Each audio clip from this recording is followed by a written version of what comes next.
So tell us the classic story. Man becomes professional footballer, man becomes concussed, man becomes a estate agent. How often have we heard that story? Now, well, David left you. Would you mind just saying how the hell you went from that to this? Well, I must add that Bournemouth was skin in Division 2 at the time, so it wasn't like they were a Premiership team. And actually, there's another estate agent down the road from me who also used to play for Bournemouth, who now works for Winkworth. So it is actually more common than you think. Yeah. Oh, that's well. We'll have him on next. Yeah, he should do. Yeah. Good agent.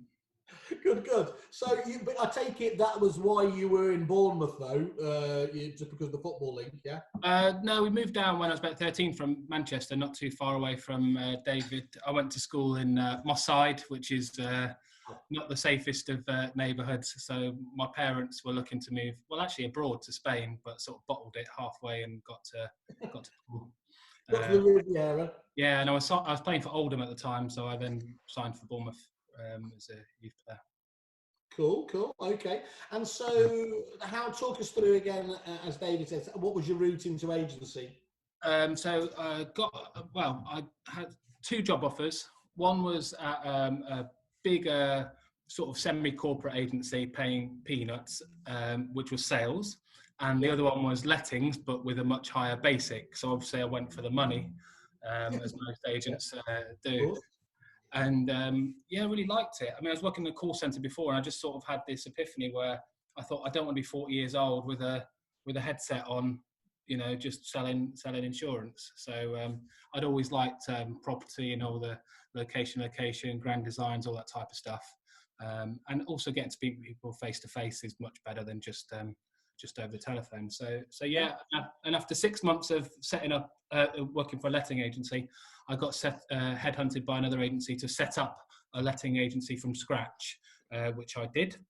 And I was there for 5 years, thoroughly enjoyed it, had great working environment. The bosses were fantastic.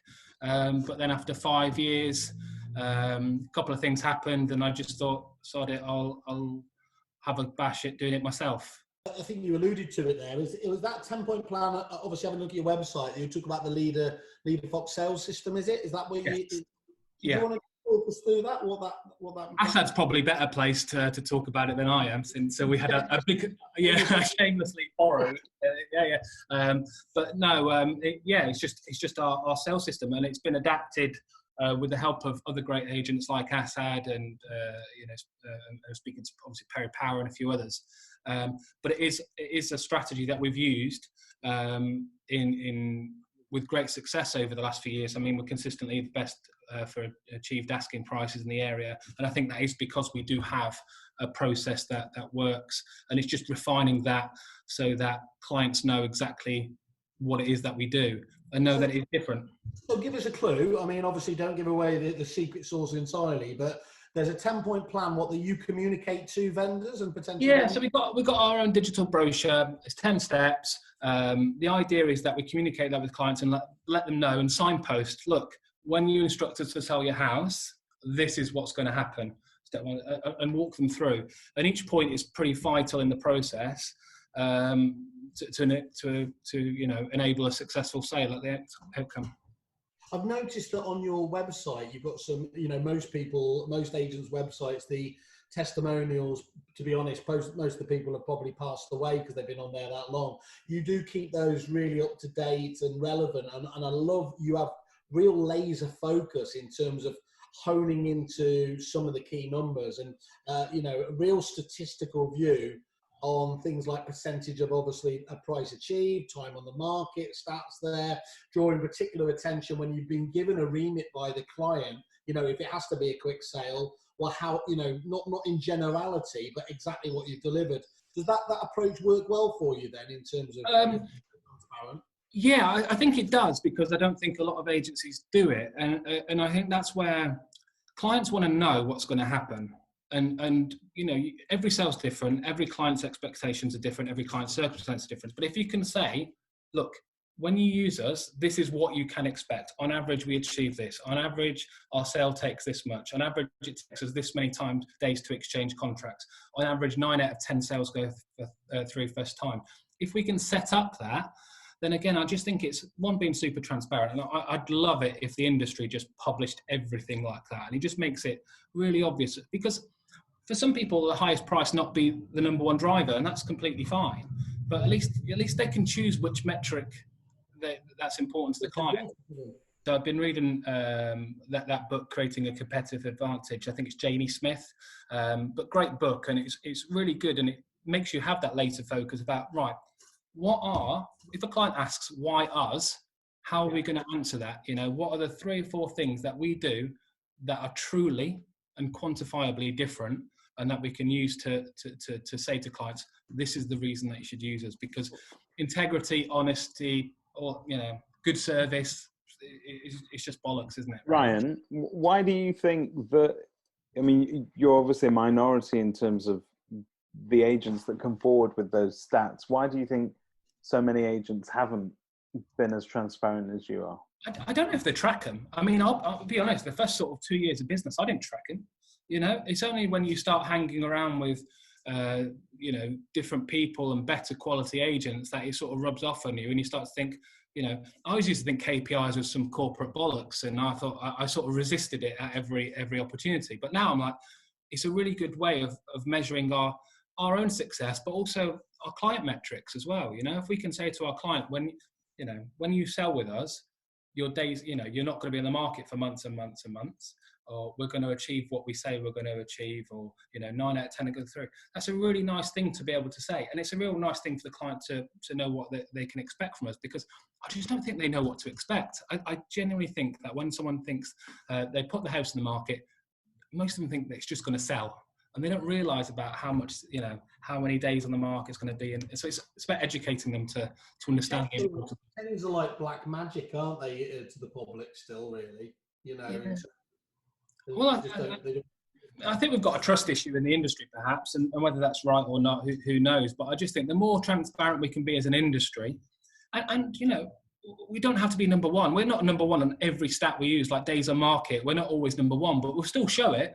And then we can say, look, we're not number one on this aspect, but this is what we're going to do to try and remedy it. This is our new marketing strategy for houses and stuff. So again, it just makes it more transparent, and it shows that you are honest rather than just saying it.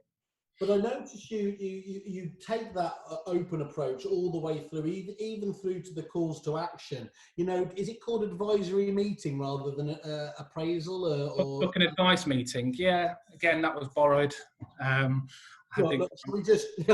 Let's just say the people who are watching this, I'm not going to say I'm not borrowing these ideas. Ryan, why don't you just tell us what you've not stolen from someone?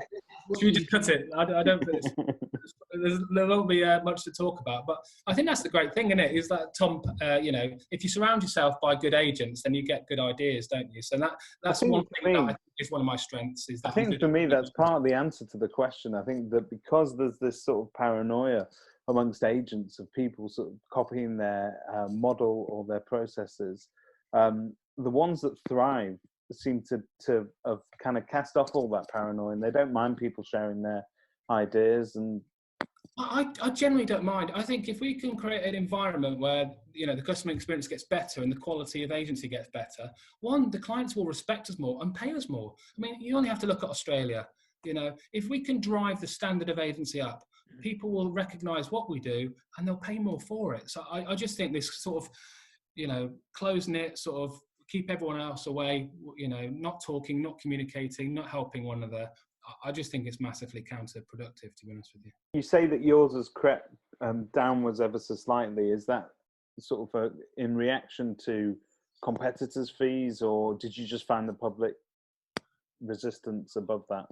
No, I think it's probably because I don't, last year, the team will say it, I was driving fees, just saying, if someone doesn't choose you, it's not because of your fee. It's because you didn't prove you were different.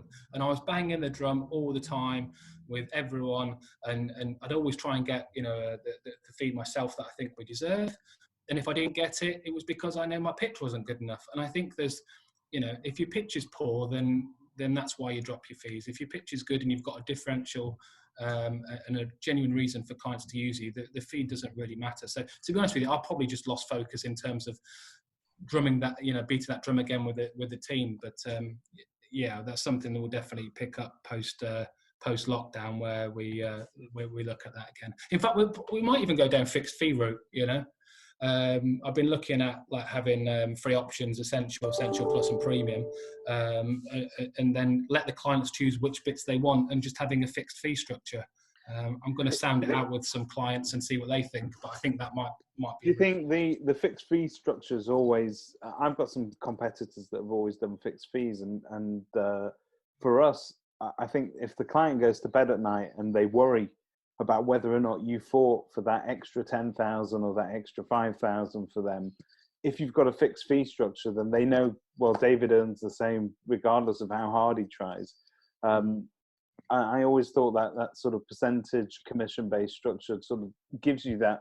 It takes away that conflict of interest altogether. And I think that's why we'll consult our clients. Rather than thinking what's best for us, we'll speak to clients and see what's best for them. I completely get that. I mean, I think performance-based pay is the best way to do it. And whether you have a lower fixed rate and then a percentage of anything achieved above a certain level, for me, that is the best pricing strategy ever, because you know that you're absolutely aligned with the client to get the maximum price. But I don't think clients are there yet in terms of understanding it. And I do think, if anything, Purple Bricks has shown us, sometimes they like simplicity. Yeah. And also we could get around the fixed price issue by saying that we achieve the best price. So I think we could negate that pretty easily anyway. So tell us a little bit. We've got some of the questions from the viewers. They're asking. Emmeline asked, tell us a little bit about the community groups that you've set up. Katie set up a page called We Love Local BH14. It's a community page. We've actually painted it on our office window during lockdown, so people walking past can hopefully see it, join it. Got rid of the right move badge. Sorry? Got rid of the right move badge. Yeah, we don't have that, funny enough. So it's a community page where we share lots of information about local businesses, trying to support local businesses. One of the things I love about where our office is in Ashley Cross, there's a high number of independent businesses. No Costa, no Starbucks. It's all, small independent businesses. So we created the group primarily to help support them, promote their businesses during lockdown. And just be there for the community. I mean, we are a very community-focused agent. My kids go to local school. Katie's kids go to local school. George, his 2 brothers go to local school. We're all pretty local to the office. We walk the same streets that our clients do. So, it makes sense that we try and do stuff for our community as well. You've got something similar as well, I know, David, haven't you? Yeah, so we've got that set up, and again, we borrowed that idea from one of the industry's best, a friend of mine, Oliver James, Oliver. And Luke as well. Luke did Love Odeby. We Love Odeby, I think. And I think, it's a tremendous thing because it allows you to stay. It's perfect for now because it allows you to stay in front of your clientele without being too salesy. And in fact, as an agent that runs one of those groups, you have to curb your natural inclination, which is to sell. And you have to be a little bit more human, and you have to be a bit more helpful. So one of the fantastic things that has happened locally is that our valuer, who in one of the areas, who obviously isn't able to go out and value anymore, he's baking cakes. And we've got any number of old women and men and children, you name it. They're all tuning in to watch this guy bake cakes every day. So it's just a way of supporting the community. And it works. We've got a local singer doing a gig in our office tomorrow for VE Day as well. So socially distancing, adhering, but he's going to have the little rainbow that we painted on the window behind him. We touched on it earlier, but we also discussed it, I think, on the podcast a while ago. But you've come off Rightmove now, haven't you? No, you haven't. You're back on. Yeah, no, we gave notice. We had the rep Paul Scott, our local area manager, call us up. Pretty much. No, I think we've come to some agreement. It was on a rolling contract. I think we need to decide with our clients what they want. For me, as I've said before, I wasn't a big Rightmove basher. The cost per lead is still cheaper than the other providers. We've given notice to Supplier. We're off Supplier. and given notice to on the market, so we're not going to be on the market. So it will just be Rightmove, and we'll see how things go. You think that's the key then, really? The one thing that I've always felt that, look, on the market didn't obviously take down. In fact, it strengthened Rightmove when it happened. The one thing it proved to me categorically was that you don't need to be on multiple portals there, because, you know, is that what you're seeing now? Well, the research that we showed was that people go into Zoopla to do the research and go onto Rightmove to actually search for the property. And I think the UX from a Rightmove is much better than Zoopla. But it's weird because I think you can get most of that data actually on Rightmove that Zoopla offers. But I just think it's how they've been positioned.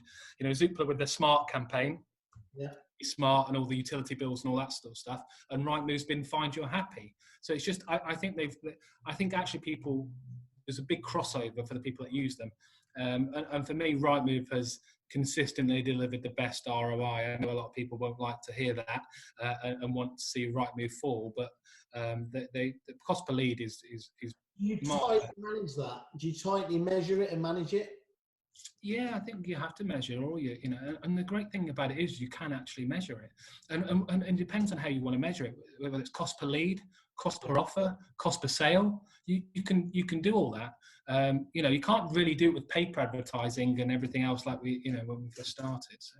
So what are you doing? Are you doing that manually on Excel? Or are you doing it out of your CRM system, or you? Yes, we can export it and repick the sources, and then cross that with how many offers, and then we can work out the cost per lead, but also cost per offer as well. I suppose technically I should know that about that software package, shouldn't I? Well, yeah. You never ever give me a demo anyway, did you? You just sort of fob me off. Let me jump in on that point then, because Brian's just asked the question, doesn't Jet give you autoresponders, Ryan, just on that lead point before? I don't think Jet does give autoresponders. We've not got autoresponders. Have you, David? You're in Jet as well. No, I mean, Auto brings the data in to as internet registration, so you don't have to duplicate the data entry, but you don't have autoresponders. No. Autoresponders are something we're going to create, though, for sure. There was certainly a tool, I can't remember what its name was. It was another... Boomerang, I think. Was it? Yeah. Well, Boomerang was that was the... Home flow. Yeah. But it was a very similar tool to it, and just did. But it was a bit more than just the old autoresponder you get out of Outlook. It actually teed up some similar properties and was quite. Yeah. Apparently, I think you can have Boomerang as a standalone product nowadays. You can. It is a shame that is missing from Jet, because it's the one when those inquiries come in from Rightmove or wherever they're coming in from. Very often, it's still.